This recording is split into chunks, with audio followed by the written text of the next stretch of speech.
เชิญค่ะ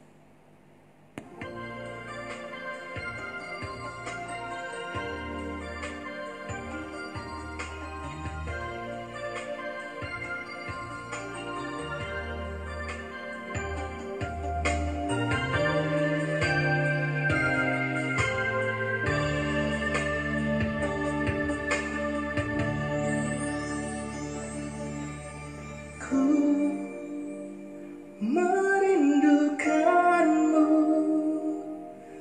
bawa korban pujian terbaik. Ku persembahkan hidupku untukmu.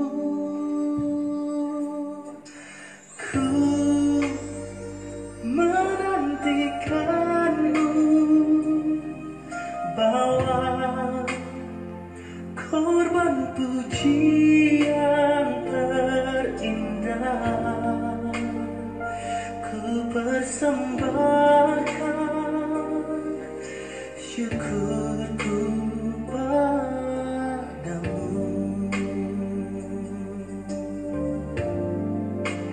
Darahmu melayakkanku untuk menghampiri tahta kudusmu. Darahmu menyucikanku, menguduskanku dari dosaku.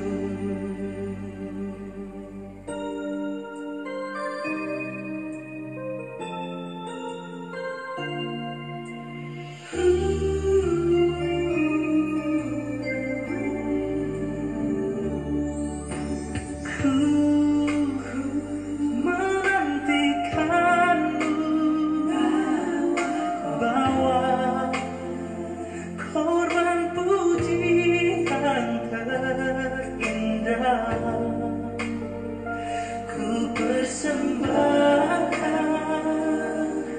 syukurku padamu.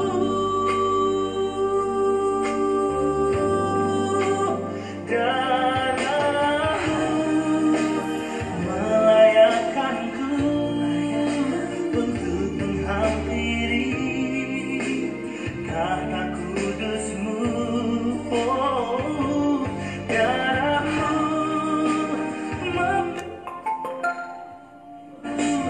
Membenarkanku semua anugerahmu.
hari Minggu, selamat beribadah kepada Tuhan untuk menyembah dan memuliakan Tuhan. Warta Minggu tanggal 26 April 2020, pimpinan jemaat mengucapkan selamat hari Minggu dan selamat beribadah. Dan pada saat ini yang berulang tahun Krista Alexandriako 25 April, Bapak Tua Hendra Belutu 28 April, Francisco Agung Aprilian 29 April, Luis Armanko 29 April. Persembahan persepuluhan dan persembahan ibadah di rumah setiap akhir bulan dikumpulkan kepada bendahara Bapak Hansen di toko Naga Besar.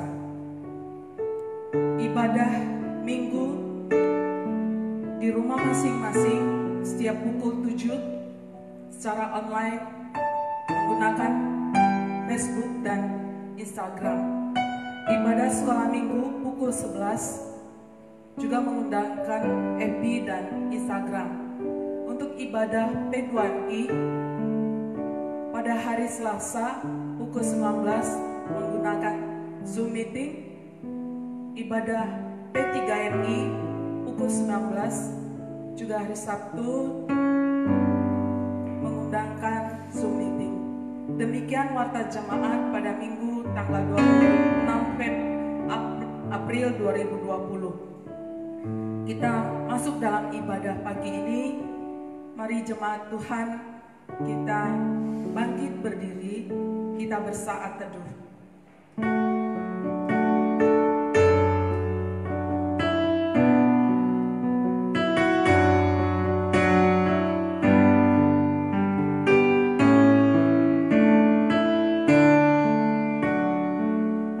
Berbahagialah orang yang menaruh kepercayaannya kepada Tuhan, yang tidak berpaling kepada orang-orang yang angkuh atau kepada orang-orang yang telah menyimpang kepada kebohongan. Pertolongan kepada kita adalah di dalam nama Allah yang menjadikan langit dan bumi. Turunlah kiranya atas kita sekalian anugerah dan kasih setia dari Allah Bapa dan Tuhan kita Yesus Kristus. Amin. Kita naikkan pujian, Roh Kudus hadir di sini.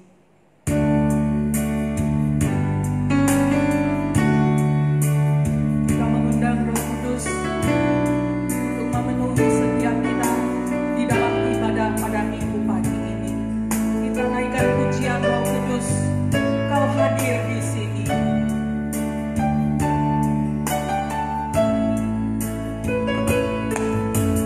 Roh Kudus, Kau hadir di sini.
Bapa di surga, Bapa yang baik. Terima kasih untuk hari yang baru yang Tuhan berikan bagi kami. Terima kasih untuk minggu pagi ini kami diberikan kesempatan untuk menerima berkat Tuhan melalui ibadah, di mana kami diberikan kesempatan untuk menyembah, memuji nama Tuhan. Biarlah hati kami teduh di hadapan Tuhan. Biarlah hati kami bersuka cita di hadapan Tuhan untuk bersyukur. Karena saat ini kami ada karena anugerah Tuhan. Berkati ibadah pagi ini Tuhan, dari awal sampai akhirnya. Setiap hamba-hambamu Tuhan yang Engkau utus untuk melayani di dalam ibadah minggu pagi ini, Engkau yang mengurapi dengan Roh-Mu yang kudus. Terima kasih Tuhan Yesus. Kami serahkan semua jalan ibadah ini dari awal sampai akhirnya. Di dalam nama Tuhan Yesus kami berdoa. Amin. Saudaraku yang terkasih, kita akan mendengarkan firman Tuhan. Biarlah setiap kita teduh di hadapan Tuhan, kita memohon pimpinan yang daripada Tuhan. Untuk Tuhan yang menjamah hidup kita, menjamah hati kita, untuk kita mendengar kebenaran firman Tuhan. Kita naikkan pujian, penuhkanlah bejanaku.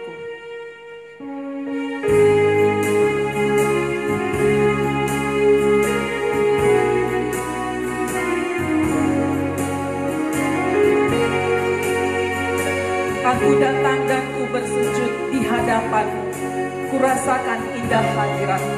Aku datang dan ku bersujud di hadapan-Mu, ku rasakan indah hadirat-Mu. Lalu buka mata hatiku dan seluruh jiwaku untuk ku nikmati firman-Mu yang kuasa, firman-Mu yang kuasa untuk mengubah sikap hati, firman-Mu yang tegakkan di saat ku terjatuh. Penuhkanlah bejanaku dengan air sungai-Mu. Ku haus akan firman-Mu. Kita naikkan pujian ini. Aku datang dan bersujud di hadapan-Mu Tuhan. Aku datang dan ku bersujud di hadapan-Mu, ku rasakan indah hadirat-Mu. Aku buka mata hatiku dan seluruh jiwaku untuk ku nikmati firman-Mu yang kuasa untuk mengubah, firman-Mu yang kuasa untuk mengubah sikap hati, firman-Mu yang tegakkan di saat ku terjatuh.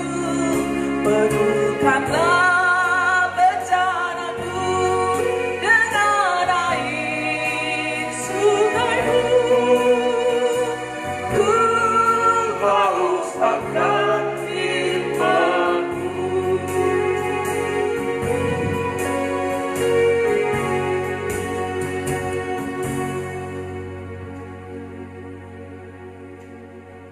Shalom, selamat pagi saudara. Hari ini kita bersyukur kita boleh beribadah. Sebelum kita dengar firman Tuhan, mari kita bersatu dalam doa. Tuhan, terima kasih. Firman-Mu yang penuh kuasa, firman-Mu yang sanggup untuk memisahkan antara roh dan jiwa manusia. Firman-Mu yang sanggup menjadi jawaban dalam hidup kami. Biarlah firman Tuhan itu boleh kami dengar hari ini. firman-Mu ya Tuhan yang kami rindukan. Kami tolak hikmat manusia, kami tolak hikmat yang bukan berasal dari Tuhan di dalam penyampaian firman hari ini. Biar hanya Engkau saja yang beracara, ambil alih pimpinan, sehingga jemaat Tuhan dimanapun mereka berada, mereka yang rindu haus akan firman Tuhan, mereka boleh menerima apa yang menjadi bagian bagi mereka dari kebenaran firman Tuhan. Terima kasih. Saat ini kami mau duduk diam, tenang dalam hadirat Tuhan, menikmati firman-Mu. Di dalam nama Tuhan Yesus kami berdoa. Amin. Baik Bapak Ibu Saudara kasih Tuhan, minggu ini adalah 2 minggu lewat setelah Paskah atau kebangkitan Kristus. Jadi firman Tuhan hari ini seperti yang diagendakan di dalam Almanak Gereja Metodis Indonesia.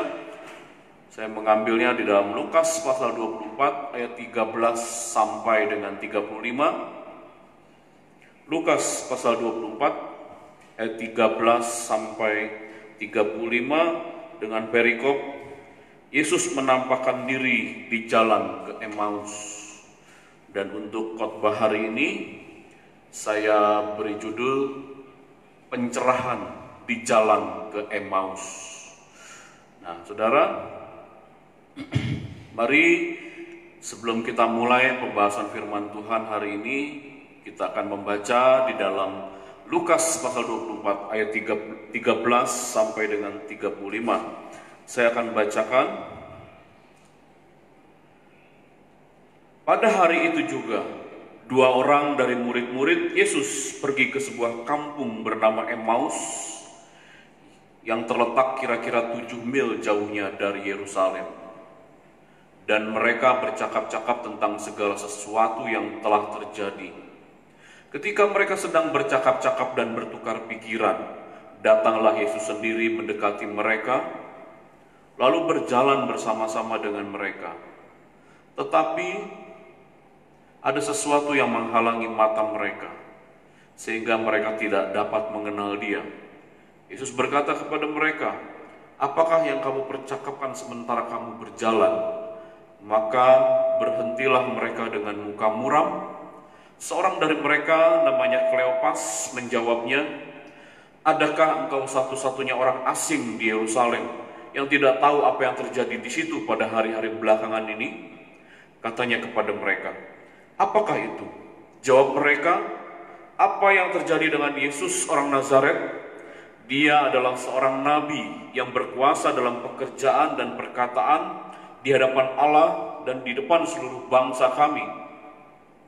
Tetapi imam-imam kepala dan pemimpin-pemimpin kami telah menyerahkan Dia untuk dihukum mati, dan mereka telah menyalibkannya.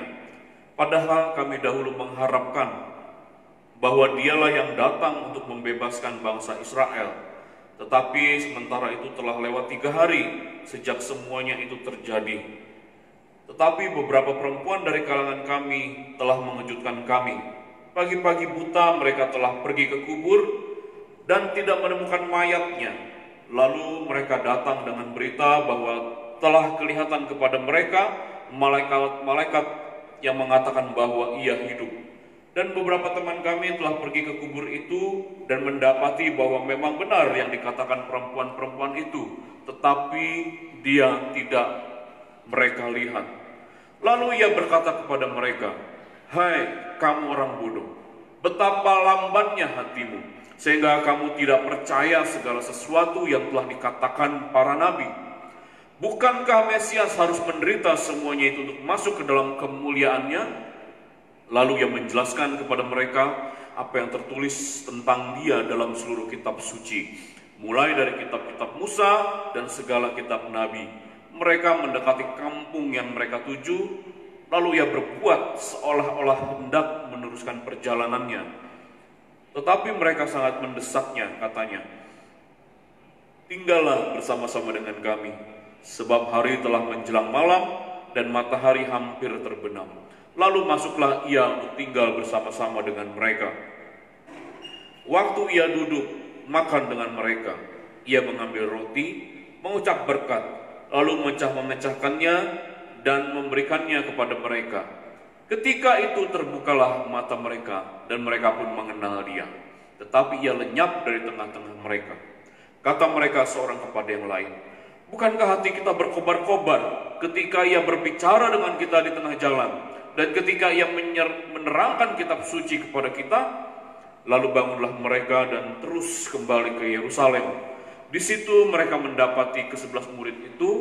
Mereka sedang berkumpul bersama-sama dengan teman-teman mereka. Lalu kata mereka itu, "Sesungguhnya Tuhan telah bangkit dan telah menampakkan diri kepada Simon." Lalu kedua orang itu pun menceritakan apa yang terjadi di tengah jalan dan bagaimana mereka mengenal Dia pada waktu Ia memecah-mecahkan roti. Saudara yang kasih Tuhan, memang ayat bacaan kita hari ini sangat panjang, ya, panjang sekali. Tapi ini tidak bisa kita lepaskan karena ini adalah satu unit, ya, yang utuh, sehingga ketika kita pangkas atau kita comot beberapa ayat, kita akan kehilangan makna dari perikop ini. Nah, saudara kasih Tuhan, memang banyak sisi yang bisa kita soroti di dalam perikop ini, banyak sekali sisi. Saya sudah perhatikan, dan kalau semuanya dibahas satu persatu, untuk khotbahnya saja saya rasa bisa sampai 2 jam. Tapi demi keringkasan, saya hanya akan membahas dari 3 sisi saja, saudara. Mohon kita semua memperhatikan, karena ini begitu penting. Saat ini, ya, pada masa itu, di saat-saat ini adalah masa ketika Tuhan Yesus menampakkan diri ke beberapa orang, ke berbagai situasi, untuk meneguhkan para murid-murid yang sedang dalam kelemahan luar biasa. Nah, saudara kasih Tuhan, demi keringkasan saya akan bahas hanya 3 sisi dari perikop ini. Yang pertama, mengapa mereka pergi ke Emmaus? Apa alasan mereka pergi ke sana? Yang kedua, mengapa secara khusus Yesus menampakkan diri kepada mereka? Ini penting sekali. Kenapa Yesus harus menampakkan diri secara khusus kepada 2 orang murid ini? Dan yang ketiga, pelajaran apa yang kita bisa petik dari peristiwa perjalanan murid-murid ke Emmaus ini? Nah, saudara kasih Tuhan, mari kita jawab pertanyaan pertama. Mengapa mereka pergi ke Emmaus? Apa alasan mereka sebenarnya? Nah, saudara kasih Tuhan, dari cerita ini bisa kita rekonstruksi, ya. Ini adalah sebuah true story, kisah nyata. Ada 2 orang murid Yesus bernama Kleopas. Dalam tradisi, Kleopas ini disebutkan adalah adik dari Yusuf, bapaknya Yesus. Jadi bisa dikatakan Kleopas ini adalah paman dari Yesus sendiri. Dia menjadi murid Yesus, tapi bukan murid utama, ya. Karena murid utama atau ring 1 itu 12 murid. Ada murid ring 2 70 murid yang diutus 2-2. Kemudian ada 120 murid. Kemungkinan Kleopas ini adalah murid yang ring 2 atau ring ketiga, saudara, ya, yang juga mendengarkan pengajaran Yesus secara langsung. Nah, saudara, itu menurut tradisi, ya. Kita tidak tahu kebenaran yang pasti, tetapi menurut tradisi Kleopas ini kemungkinan adalah paman dari Yesus sendiri atau adik dari Yusuf, si tukang kayu. Nah, saudara kasih Tuhan, mereka, Kleopas dan 1 orang lagi, pergi dari Yerusalem menuju ke kampung Emmaus. Ya, Alkitab mengatakan 7 mil, kira-kira 11 kilometer. Kalau perjalanan jalan kaki kira-kira butuh waktu 2 sampai 3 jam. Kalau agak cepat jalannya bisa 2 jam sampai 11 km. Agak lambat kira-kira 3 jam, mampir-mampir ke warung 3 jam lebih. Nah, saudara kasih Tuhan, mereka pergi meninggalkan Yerusalem, meninggalkan kelompok murid yang ada di Yerusalem. Ingat peristiwa Yesus dihadili, ya. Peristiwa Yesus disiksa, dianiaya itu di Yerusalem. Murid-murid kumpul ke sana, menyaksikan penyalipan guru mereka, ya, sampai akhirnya dikuburkan di kuburan Yusuf dari Arimatea. Kemudian mereka tetap di Yerusalem. Hanya tinggal 2 murid ini yang pergi ke kampung menjauhi Yerusalem. Apa alasan mereka pergi ke sana? Ini penting, saudara. Ya, secara psikologis 2 orang murid ini pasti sangat-sangat kecewa. Ya, itu kita bisa lihat di dalam ayat yang ke-21. Padahal kami dahulu mengharapkan bahwa dialah Yesus yang datang untuk membebaskan bangsa Israel. Tetapi sementara itu telah 3 hari sejak semuanya itu terjadi. Jadi bayangan Kleopas dan murid ini dan juga murid-murid yang lain, sebenarnya mereka berharap Yesus ini datang untuk membebaskan Israel dari penjajahan Roma. Itu harapan mereka. Jadi mereka berpikir, ya, satu hari Yesus akan memimpin bangsa Israel melawan penjajahan Roma, mengalahkan mereka dan membebaskan bangsa itu. Kira-kira seperti yang mereka dengar, mereka ajari selama ini dari kitab Keluaran, saudara.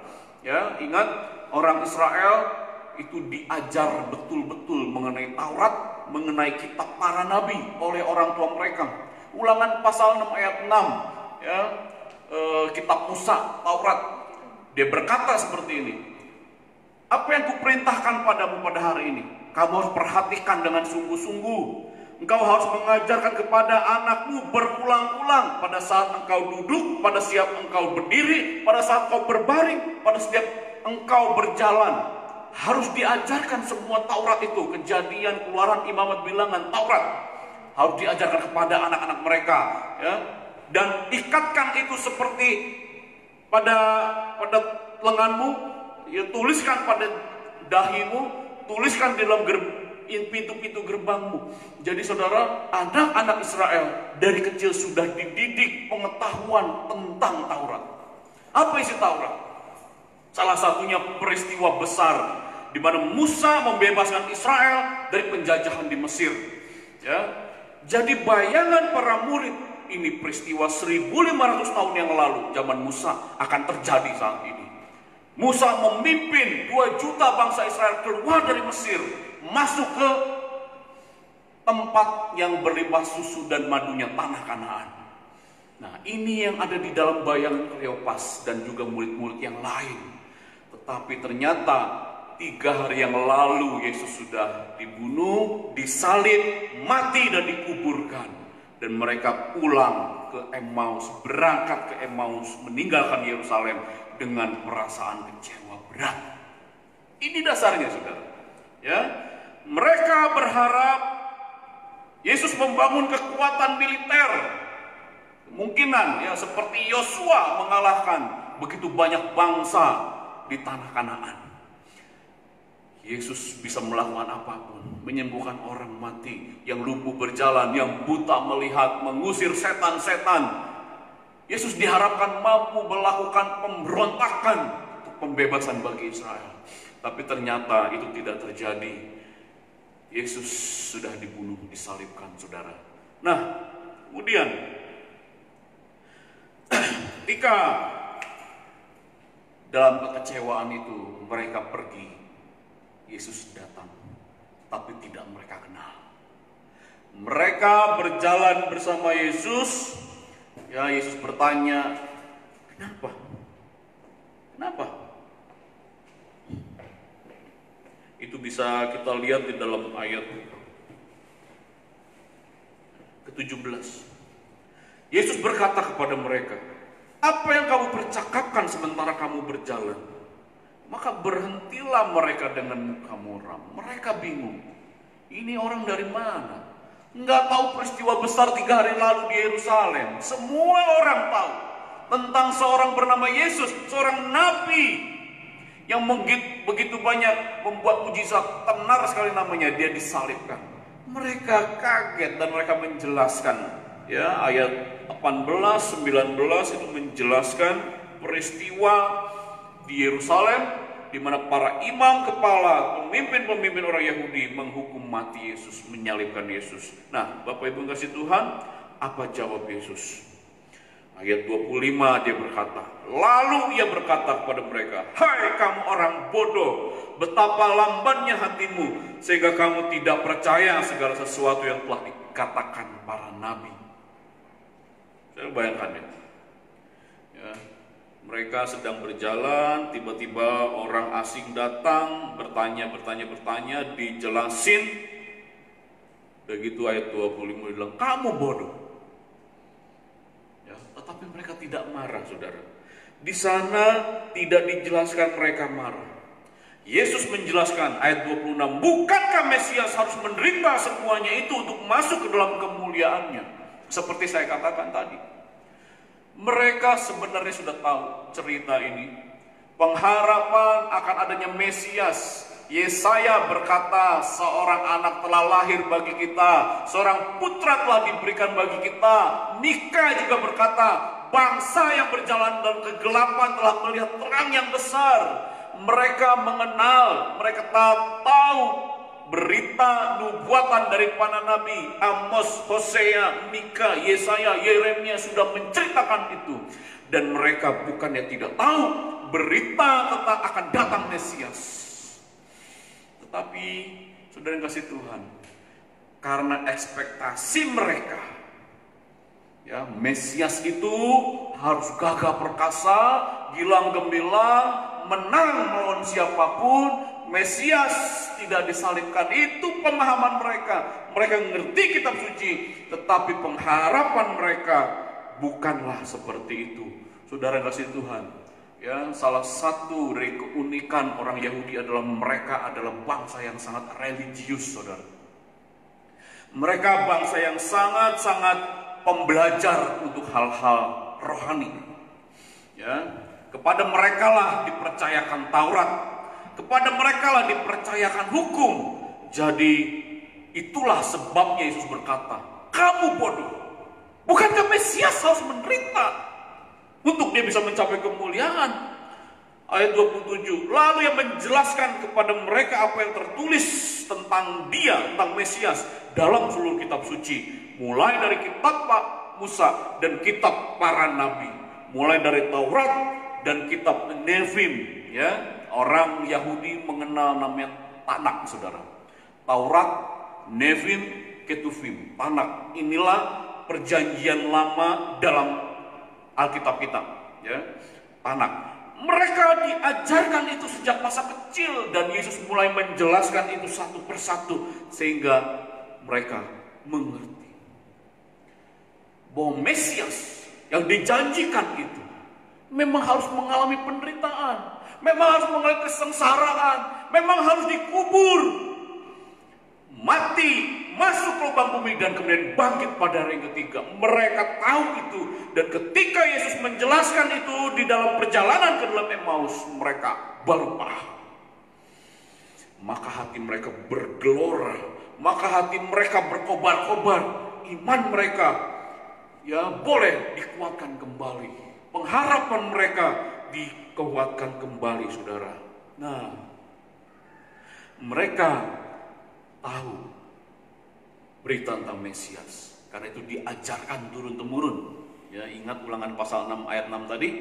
Ya, apa yang kuberitakan padamu pada hari ini harus kau ingat dengan sungguh-sungguh dan ajarkan kepada anakmu berulang-ulang pada saat kau berdiri, berjalan, duduk, berbaring.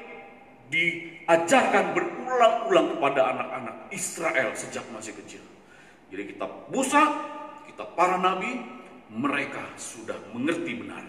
Nah, saudara yang kasih Tuhan, tetapi masalahnya adalah karena mereka salah mengerti firman, mereka salah mengerti nubuatan tentang Mesias, akhirnya ekspektasi mereka pun berbeda. Ini apa alasan mereka? Bisa kita jawab. Alasan mereka berjalan meninggalkan Yerusalem, meninggalkan persekutuan murid-murid yang ada di Yerusalem, menuju ke kampung Emmaus. Mereka sudah kehilangan pengharapan. Mereka sudah memiliki pengharapan yang salah karena tidak memahami firman Tuhan dengan benar. Nah, saudara kasih Tuhan, bukankah kehilangan pengharapan adalah kehilangan terbesar bagi manusia? Manusia boleh kehilangan harta benda. Manusia boleh kehilangan orang yang dikasihi. Manusia boleh kehilangan apapun. Tetapi selagi mereka tidak kehilangan pengharapan, mereka akan bisa teguh berdiri. Mereka akan bisa tetap bertahan dalam hidup. Tetapi ketika manusia tidak lagi punya pengharapan, gagal total apa yang diharapkan, tidak ada lagi gunanya ada di Yerusalem. Yuk kita pulang ke kampung. Sehingga inilah yang membuat mereka tidak bisa melihat, mengenali Yesus Kristus. Karena sudah kehilangan akan pengharapan.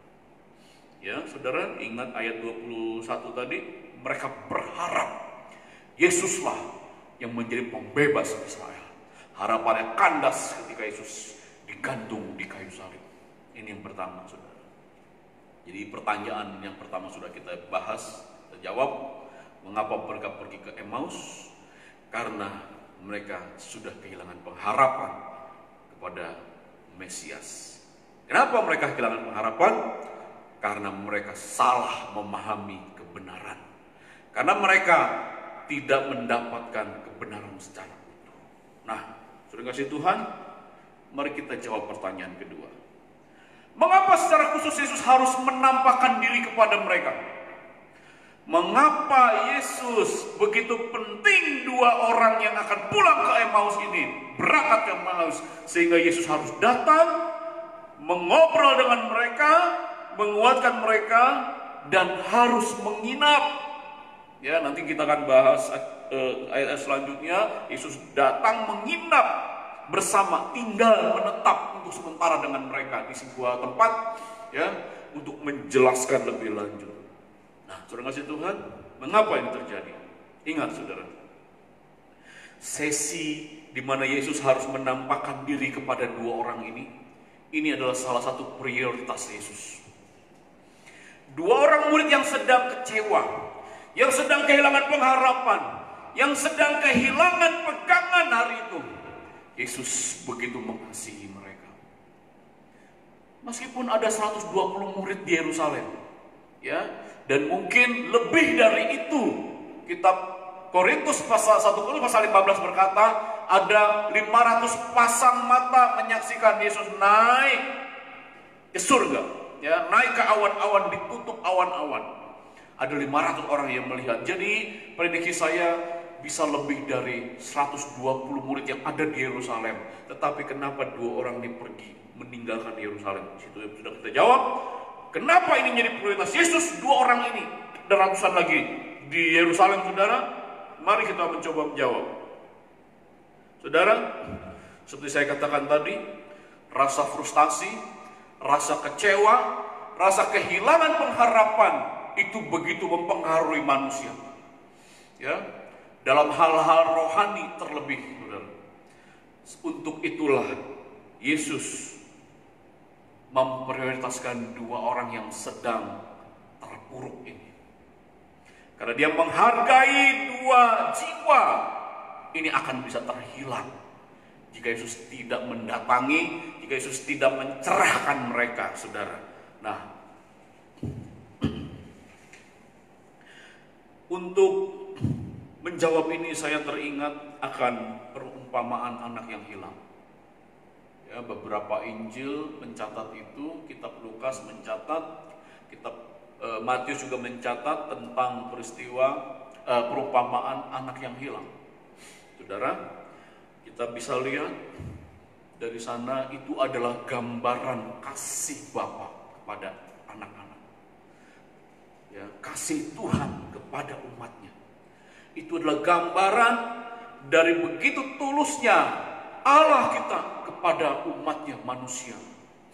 Ya, saya ulangi sedikit, saudara. Ada seorang anak, dua orang anak sebetulnya, anak sulung dan anak bungsu. Anak bungsu ini dia meminta hak warisnya walaupun orang tuanya belum meninggal. Dia memaksa dan akhirnya orang tuanya itu memberikan hak warisnya. Kemudian setelah dia menerima hak waris ini, si anak bungsu yang terhilang ini pergi, ya, ke tempat yang jauh. Dia memfoya-foyakan semua harta yang dia miliki, milik orang tuanya sebenarnya. Dia habiskan sampai dia tidak punya apa-apa lagi, bahkan tidak punya makanan. Dia bekerja untuk menjaga ternak dan dia makan makanan hewan, saudara. Sampai akhirnya dia tersadar, di rumah Bapakku, karyawan-karyawannya tidak dibiarkan terlantar seperti ini.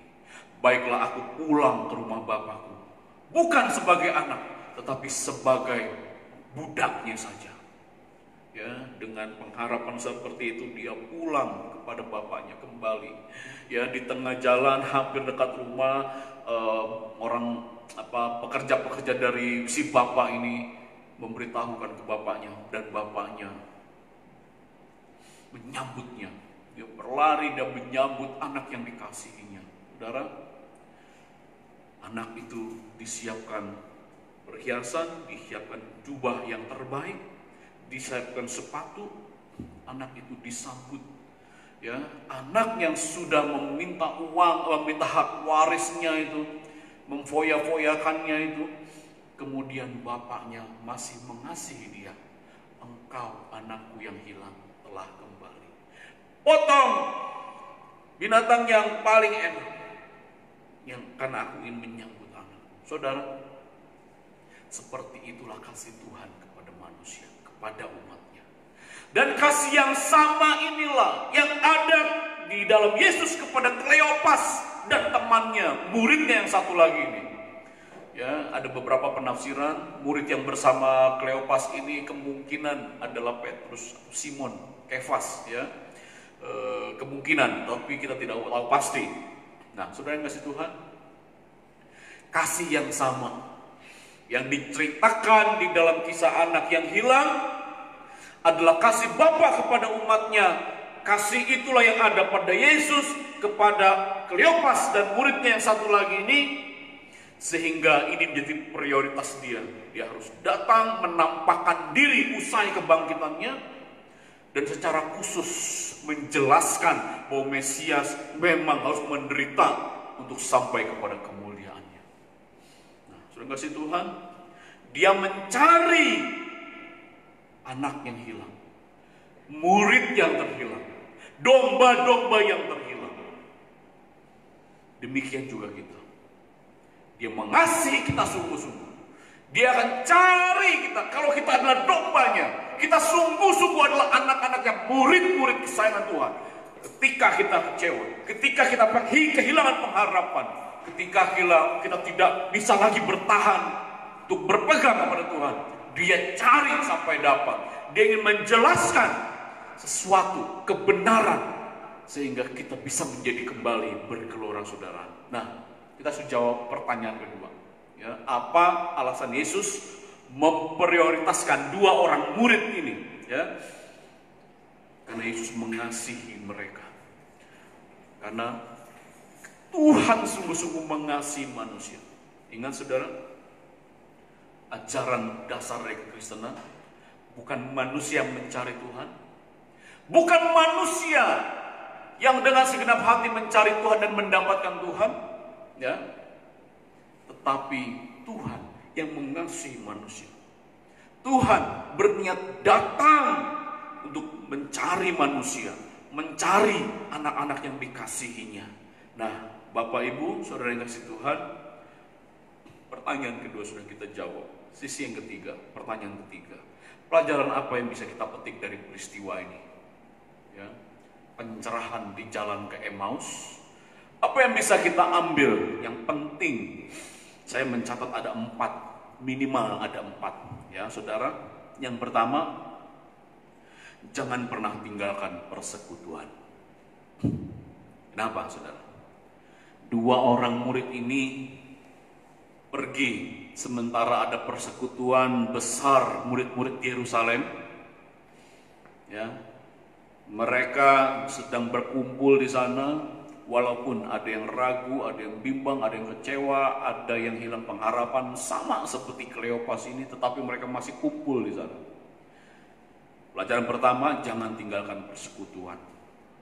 Ya, kita diingatkan melalui peristiwa ini bahwa meskipun banyak masalah, pergumulan, kita harus semakin giat dalam persekutuan. Sebab di dalam persekutuan, di sana Tuhan akan memberikan kita hikmat, penyertaan, kasih, kekuatan untuk menghadapi berbagai pergumulan, berbagai permasalahan di dalam kehidupan kita. Kebangkitan Yesus, saudara, bukan hanya kemenangan di pihak Tuhan, bukan hanya kemenangan Dia melawan kegelapan, melawan kerajaan penguasa kegelapan, bukan hanya itu, tetapi kemenangan bagi umat Tuhan, ya, kemenangan atas orang percaya. Karena Yesus sudah menang atas maut, maka kita pun pasti bisa menang atas segala persoalan hidup kita. Sehingga kita jangan lari dari persekutuan. Meskipun sekarang ini untuk bersekutu susah, ya, pemerintah mengharuskan kita bersekutu hanya keluarga-keluarga dekat. Tidak bisa lagi bersekutu secara korporat bersama dengan murid-murid atau anak-anak Tuhan yang lain. Tidak bisa. Tetapi saya berharap kita jangan tinggalkan persekutuan. Kita berusaha dengan berbagai cara, berbagai fasilitas media yang ada, kita tetap bersekutu. Di P2MI kita bertemu setiap hari Selasa, bersekutu, saudara. Bukan ngegobrol, bukan ngegosip, bukan cerita yang gak jelas juntrungannya, tapi kita bersekutu, saling menguatkan, mendoakan, kita membahas firman Tuhan, menyatukan hati kita di sana. Ya, untuk anak muda P3MI, setiap hari Sabtu kita juga bersekutu. Ya, memang efektivitasnya berbeda ketika kita bertemu langsung, ya, atau dengan Zoom meeting, ya, berbeda sekali efektivitasnya. Tapi kita tetap, ya, dalam masa-masa darurat ini kita harus bisa menggunakan fasilitas apapun. Jangan tinggalkan persekutuan. Itu pelajaran pertama. Pelajaran kedua, pahami firman dengan benar. Ini penting, saudara. Pahami firman Tuhan dengan benar, itu akan membuat ekspektasi kita benar. Ketika kita gagal memahami firman, akibatnya pengharapan kita pun bisa gagal, bisa berbeda. Ya, ada banyak orang Kristen berharap Tuhan itu maha baik, benar. Tuhan itu maha kasih, benar, 100%, yes, setuju. Tuhan itu sangat-sangat baik, yes. Tapi ingat, Tuhan juga tegas. Penting sekali untuk memahami ini, saudara. Jangan melihat Tuhan dari satu sisi saja, ya, kepentingan kita. No. Kedua murid yang berjalan ke Emmaus ini tidak memahami dengan benar apa yang Yesus ajarkan selama ini. Apa yang Yesus ajarkan, mereka pahamnya Yesus nanti membebaskan mereka. Ya, kita ingat Yohanes dengan saudaranya, ibunya sampai datang, Tuhan, nanti kalau kau sudah jadi pembesar, biarlah anakku yang satu di sebelah kiri, anakku yang satu sebelah kanan. Itu pikiran. Ya, Petrus pun demikian. Dan saya yakin Kleopas juga seperti itu. Ya, karena mereka gagal memahami apa sebetulnya tujuan Yesus Kristus, kedatangan Mesias. Mereka gagal memahami itu sehingga mereka punya ekspektasi yang salah, berbeda dengan kebenaran. Nah, saudara yang kasih Tuhan, harusnya kita bisa memahami apa yang diajarkan Tuhan dengan benar. Satu kali, saudara, ini kesaksian pribadi, saya pernah ikut sebuah training, ya, sebuah pembinaan kepemimpinan Kristen. Itu sudah lama sekali, mungkin 15 tahun atau 20 tahun yang lalu, udah lama sekali, saudara. Ya, ketika saya baru masuk kuliah itu, ya. Nah, saudara, di situ saya ingat sekali. Saya dan teman-teman yang ada pada hari itu satu kelas 40 orang diminta selama 30 menit untuk menghafal Yohanes pasal 1 ayat 1 sampai 18. 30 menit. Hafal titik komanya. Satu persatu nanti bisa mempresentasikan hafalannya. Dikasih waktu 30 menit, saudara. Waduh, kacau. Ya, tetapi itu yang harus kita lakukan. Kemudian dengan berbagai cara kita berusaha menghafal. Ada teman saya berusaha dengan keras, ya, Yohanes pasal 1. Pada mulai adalah firman, firman itu bersama-sama dengan Allah, firman itu adalah Allah. Pada mulai dia bersama-sama dengan Allah, segala sesuatu dijadikan oleh dia, tanpa dia tidak ada sesuatu pun dijadikan dari yang Tuhan dijadikan. Dalam dia ada terang hidup adalah terang, hidup itu adalah terang, dan seterusnya. Ada yang keras berusaha menghafalkan dengan lantang gitu ya, sampai mengganggu yang lain. Ada yang pelan-pelan gitu. Nah, saya berusaha mojok sendiri, berusaha menghafal ayat 1, 2, 3, 4, 5, udah ke belakang tidak hafal. Akhirnya saudara, setelah 30 menit satu persatu diminta maju untuk bisa mengucapkan ya, dengan tanpa melihat teks. Saya ingat sekali, kira-kira hanya 60% yang bisa saya hafal saudara. Dalam waktu 30 menit, hanya 60% maksimal yang bisa saya hafalkan. Belakangan gagal total. Ada satu orang luar biasa, dia bisa menghafalkan saudara. Cuma satu-satunya dari 40 orang itu, cuma satu-satu yang bisa hafal 30 menit, 18 ayat. Wih, luar biasa.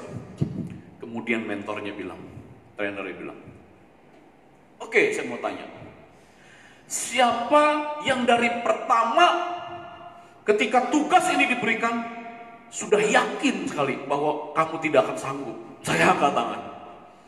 Sejak tugas pertama diberikan, hafalkan Yohanes pasal 1 sampai 18 dalam waktu 30 menit, saya secara pribadi saya bilang, tidak mungkin saya bisa hafal. Ya. Itu yang disebut mental block, saudara. Ya, mental block. Kita sendiri sudah tidak meyakini bahwa kita bisa melakukan itu. Kita sendiri sudah ragu, bahkan tidak yakin ini bisa dilakukan. Nah, saudara, ini yang disebut mental block. Ya, apa yang saya percaya, apa yang saya yakini, akhirnya itu menghalangi saya dalam berusaha menghafal. Apa yang saya yakin tentang diri saya tidak mampu. Itu kemudian menghalangi untuk saya bisa berusaha maksimal. Tetapi satu orang itu dia bilang, saya yakin, saya harus bisa, yakin harus bisa, dan dia bisa. Nah, mental block ini mengubah pandangan kita, mengubah kemampuan kita untuk sungguh-sungguh bisa menghafal 18 ayat. Nah, saudara yang kasih Tuhan, Taurat sudah menjelaskan, Yesus sudah mengajarkan bahwa aku datang untuk menggenapi rencana Tuhan. Ya, dia berkali-kali sudah menceritakan bahwa dia akan mati, bahwa dia akan mati 3 hari kemudian bangkit. Ya, dalam perjamuan terakhir itu Yesus sudah menjelaskan dia juga akan mengalami maut tidak lama lagi. Tetapi karena murid-murid sudah punya mental block, enggak, Yesus tidak akan mati. Yesus akan memimpin Israel menang dari penjajahan Roma. Itu mental block mereka sehingga mereka tidak yakin bahwa Yesus akan mati. Mereka yakinnya Yesus akan memimpin revolusi militer Israel kepada Roma. Ini disebut mental block. Yang kedua, saudara, pahami firman dengan benar. Jangan punya mental block. Ya, jangan punya pemahaman yang salah yang menghalangi kita untuk memahami firman Tuhan dengan benar. Saya kasih Tuhan. Ya, rupa-rupanya ada 2 tipe pendengar yang kita bisa tahu dari pengalaman hidup. Ya, dari berbagai pembelajaran, saya menyimpulkan ada 2 tipe orang pendengar. Tipe pertama adalah mereka yang mendengar untuk belajar. Jadi tipe pertama ini adalah orang yang dia dengar dan dia belajar dari apa yang dia dengar. Dia berusaha melakukan apa yang dia dengar. Itu tipe pertama. Tipe kedua adalah orang yang mendengar untuk membela diri. Ya, ketika dia dengar sesuatu, dia bukan ingin belajar dari apa yang dia dengar, tetapi dia sedang menseleksi apa yang dia dengar. Dia sedang memilih-milih apa yang dia dengar. Kalau yang dia dengar itu cocok dengan ide dia, dia terima. Tapi kalau yang dia dengar, informasi atau berita yang dia dengar itu tidak cocok dengan ide dia, dengan gagasan dia, akan dia tolak, dia buang. Itulah maka kita mendengar ya istilah dalam orang Indonesia itu, masuk telinga kanan, keluar telinga kanan. Bukan keluar telinga kiri. Kalau masuk telinga kanan, keluar dari kiri, ada yang nyangkut sedikit-sedikit.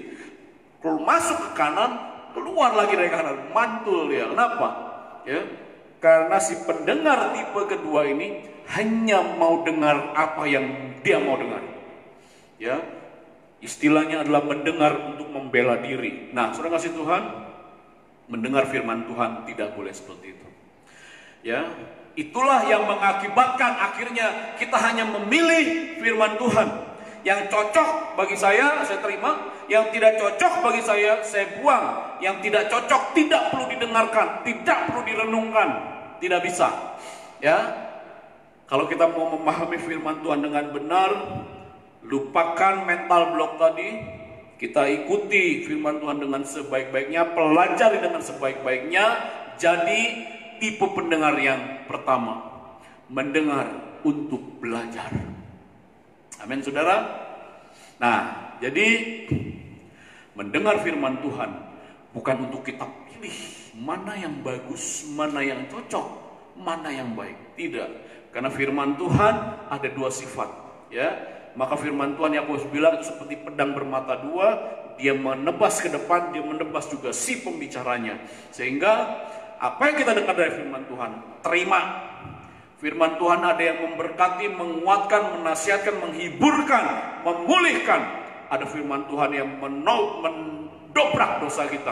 Firman Tuhan yang ingin mengoreksi ketidakberesan dalam diri kita. Firman Tuhan yang mendobrak, masuk, memisahkan jiwa dan roh kita.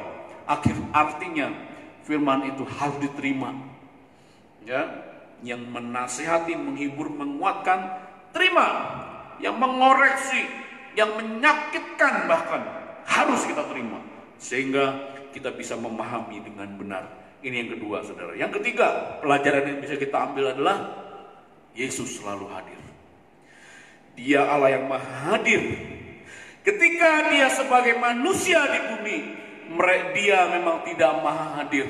Ingat dikotomi Kristus, dia adalah Tuhan 100%, dia adalah manusia 100%. Ini tabiat ganda Kristus, saudara.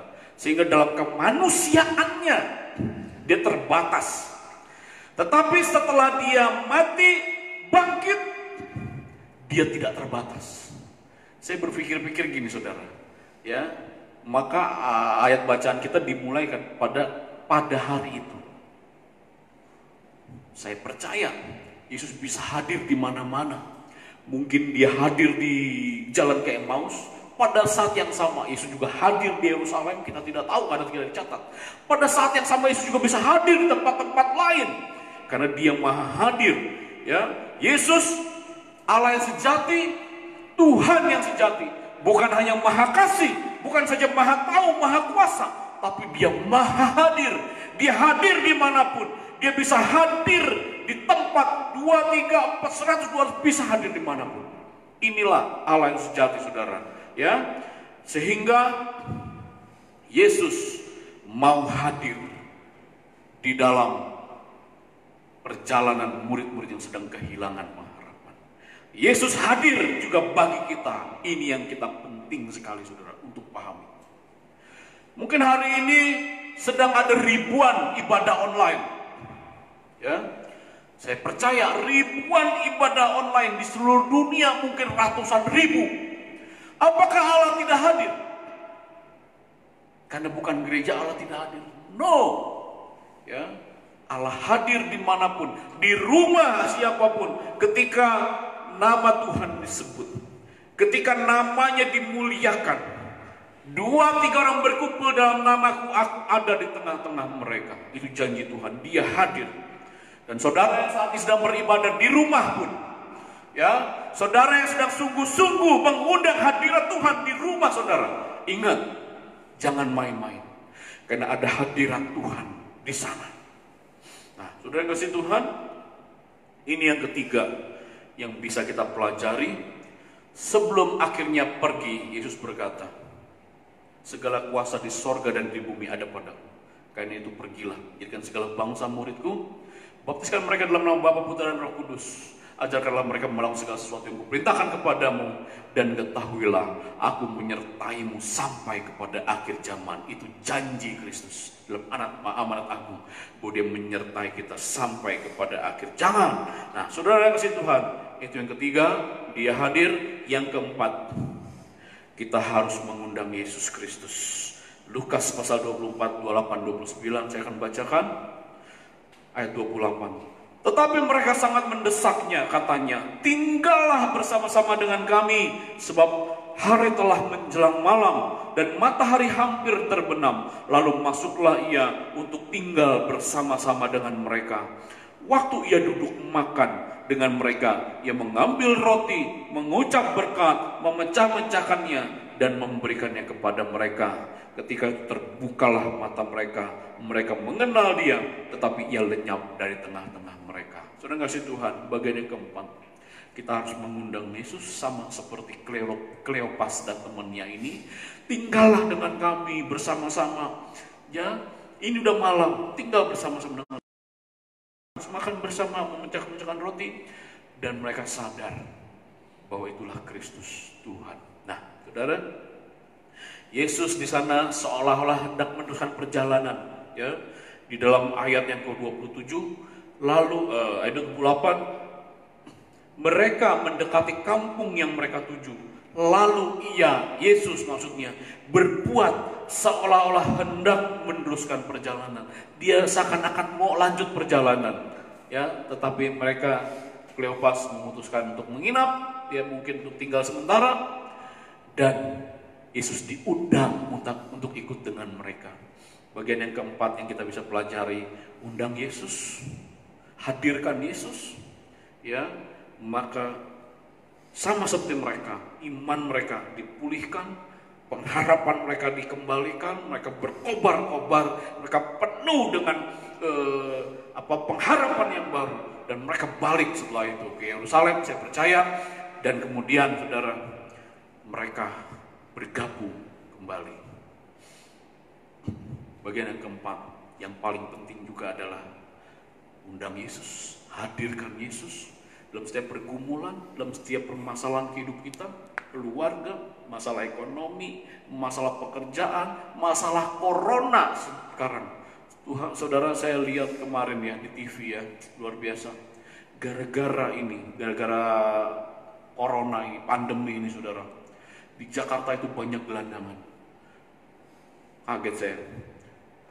Orang-orang yang tadinya bekerja ya di pabrik, di toko, dimanapun, pokoknya tutup, pabriknya tidak produksi lagi, mereka cuma punya kos-kosan, mereka harus bayar kos, sudah 1 bulan lebih ini, ya, nggak punya pemasukan, mereka harus menggelandang. Saya baru tahu sampai sebegitu parahnya, saudara. Ya, dan mungkin ada orang Kristen yang mengalami itu. Ya, ada anak Tuhan yang seperti itu.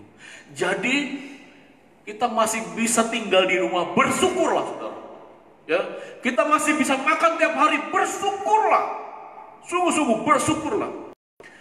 Undang hadirat Tuhan. Ya, dalam keadaan duka, dalam keadaan susah, dalam keadaan penuh dengan konflik, undang hadirat Tuhan. Undang Yesus. Ya, hadirkan Dia di dalam masalah saudara. Hadirkan Dia dalam setiap pergumulan saudara. Bawa Dia. Akan terjadi pemulihan. Minimal kita punya pegangan. Tidak akan dibiarkan kita sendiri. Aku menggendong kamu.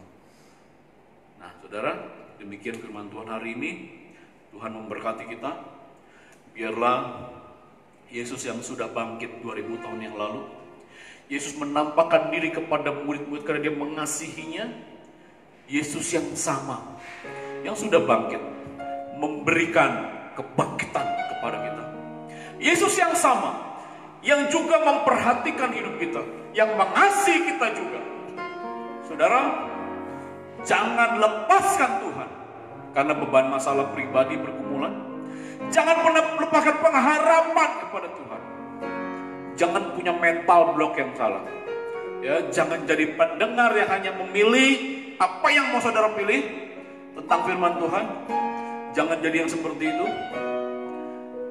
Hadirkan Yesus, maka Dia akan memulihkan kita, sama seperti Dia memulihkan Kleopas. Mari kita bersatu dalam doa. Tuhan, terima kasih. Firman-Mu hari ini boleh meneguhkan kami. Kebangkitan Kristus telah membangkitkan kami semua. Paulus berkata, jika Kristus tidak dibangkitkan, maka sia-sialah iman kepercayaan kita. Tapi yang benar adalah Kristus sudah dibangkitkan.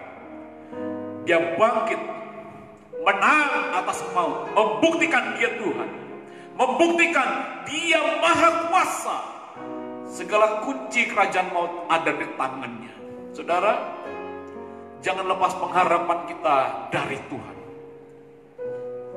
Masa-masa ini adalah masa yang sulit. Seluruh dunia mengalami itu. Orang-orang tinggi, pejabat, orang-orang kaya raya pun mengalami itu, merasakan akibatnya. Bukan hanya kita. Saudara, mari percayakan hidup kita kepada Tuhan. Sekali lagi, jangan lepaskan Tuhan. Pegang terus Tuhan, sehingga akan datang waktunya pemulihan bagi kita. Terima kasih Tuhan. Jemaat-Mu dimanapun mereka berada, Tuhan peliharakan. Kami doa, biarlah masa pandemi ini sesuai dengan jadwalnya Tuhan, waktunya Tuhan akan segera diselesaikan oleh Tuhan. Pada waktu ketetapan Tuhan nanti, bumi akan dipulihkan dari bibit penyakit. Pada waktunya Tuhan nanti, mereka yang terpuruk akan Tuhan angkat, kembalikan pengharapan iman kami kepada Tuhan. Kami doa untuk jemaat-Mu Tuhan, GMI Kasih Karunia yang saat ini sedang tekun beribadah. Tuhan merangkul mereka, Tuhan mengasihi mereka semua, sama seperti Tuhan mengasihi anak yang hilang. Biarlah kasih Tuhan boleh menjamah kita sekalian. Kami berdoa untuk mereka yang sedang berulang tahun, bersuka cita. Biarlah mereka terus mengandalkan Tuhan, bersyukur kepada Tuhan atas kehidupan yang sudah diberikan. Saudara, gereja kita masih terus berjalan meskipun aktivitas sementara ini vakum untuk beberapa bagian. Gereja kita masih membutuhkan berbagai biaya untuk operasional. Persembahan saudara bisa diberikan, per bulan saudara bisa diberikan, tetap diberikan untuk dukungan bagi pelayanan pekerjaan Tuhan bagi gereja kita. Saudara-saudara yang sedang mengalami berbagai-bagai persoalan, undang Yesus Kristus. Dia Tuhan yang mengasihi saudara. Kami berdoa untuk mereka yang sakit, mereka yang sedang dalam pergumulan kesehatan. Biar Tuhan juga boleh menjamah mereka. Andalkan Tuhan senantiasa. Kami berdoa untuk bangsa dan negara Indonesia. Di tengah masa-masa sulit ini, banyak program-program pemerintah yang dibatalkan, ditunda, dan dananya dialihkan untuk sosial, untuk lain-lain. Kami doa biarlah Indonesia tetap ada dalam genggaman Tuhan. Tuhan menopang, menolong setiap pemimpin bangsa ini untuk bisa membuat kebijakan yang penuh hikmat, kebijakan yang benar, sehingga boleh Indonesia tetap aman, tetap terkendali, tetap kondusif. Terima kasih Tuhan untuk para tenaga medis yang bekerja sungguh-sungguh di tengah masa pandemi ini. Tuhan memberkati mereka, melindungi, menjagai mereka. Setiap anak-anak Tuhan juga yang bekerja di garis depan untuk menyelesaikan masalah pandemi, Tuhan menolong, menjagai, memberikan hikmat. Tuhan tetap menjaga mereka seperti Engkau menjaga kami semua. Terima kasih Tuhan. Ini doa kami. Kami merindukan, jemaat-Mu merindukan waktu di mana kami bisa beribadah secara bersama-sama. Waktu untuk kami tak bersekutu secara bersama-sama. Waktu untuk kami bisa kembali menikmati hadirat Tuhan bersama-sama. Kami akan percaya pada waktunya Tuhan akan kembalikan, Tuhan akan pulihkan. Terima kasih. Di dalam nama Tuhan Yesus kami berdoa. Amin.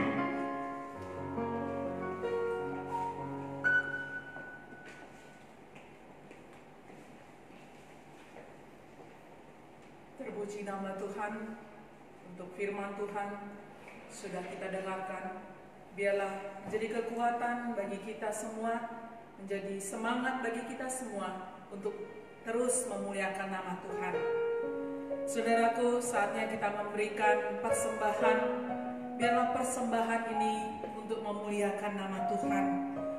Di mana hati kita bersyukur kepada Tuhan, di mana kasih Tuhan memenuhi setiap kita, untuk kita hidup berusaha untuk mengusahakan segala sesuatu karena kita mau memuliakan Tuhan. Kita naikkan pujian, Tuhanku mau menyenangkanmu. Mari kita bangkit berdiri. Kita mau menyatakan bahwa saatnya kita mau menyenangkan hati Tuhan, karena Tuhan sudah memberkati kehidupan kita setiap hari.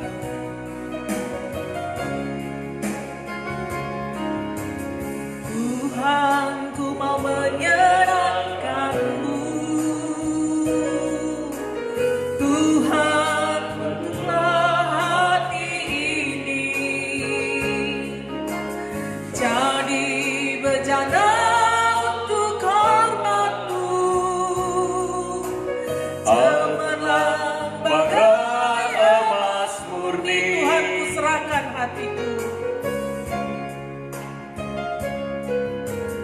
Tuhan, ku serahkan hidupku.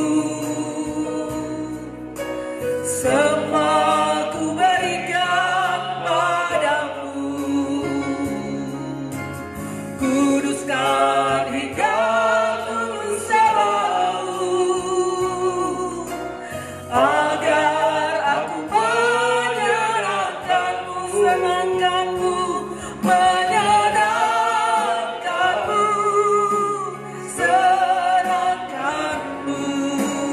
Hanya itu kerinduanku, menyenangkanmu, menyenangkanmu, senangkan hatimu. Hanya itu kerinduanku, menyenangkanmu, menyenangkanmu, senangkanmu. Hanya itu kerinduanku, menyenangkanmu, menyenangkanmu, senangkan hatimu. Hanya itu kerinduanku, hanya itu kerinduanku Tuhan. Hanya itu kerinduanku. Mari kita bersatu dalam doa. Bapa di sorga, terima kasih untuk kehadiran Tuhan di dalam hidup kami, di mana Roh Kudus memimpin kehidupan kami, menghibur, menguatkan kami, dan biarlah setiap keseharian kami untuk hidup bersama dengan Tuhan. Ada kami berada di rumah kami masing-masing, atau ada yang jemaat yang masih membuka tempat usaha mereka, biarlah Engkau juga memberkati mereka dalam setiap persembahan yang kami berikan, baik persembahan persepuluhan, persembahan ibadah minggu ini.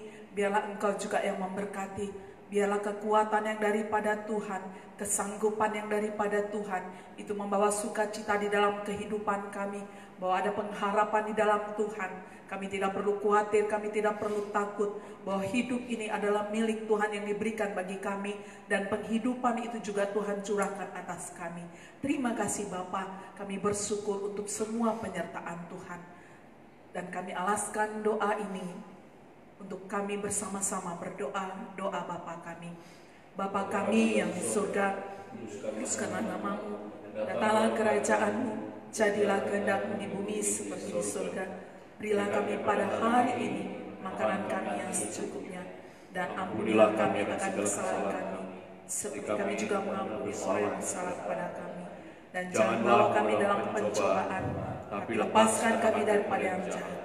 Karena Engkau yang punya kerajaan dan kuasa dan kemuliaan sampai selama-lamanya. Amin. Doksologi.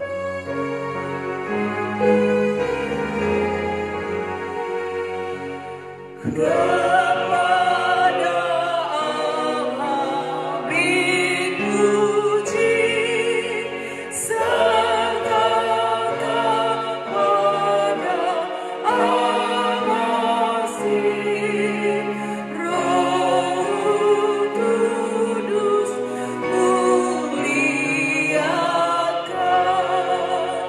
berkuasa dan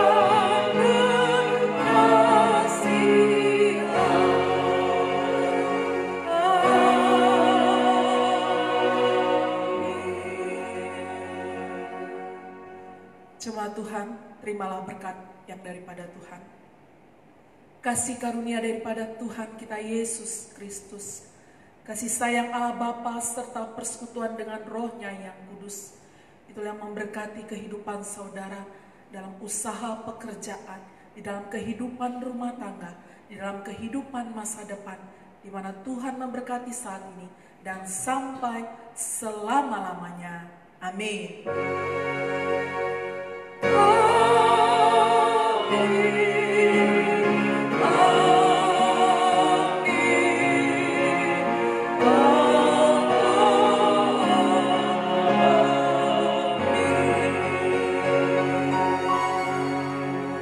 Jemaat, silakan duduk, kita berdoa syukur dalam teduh kita.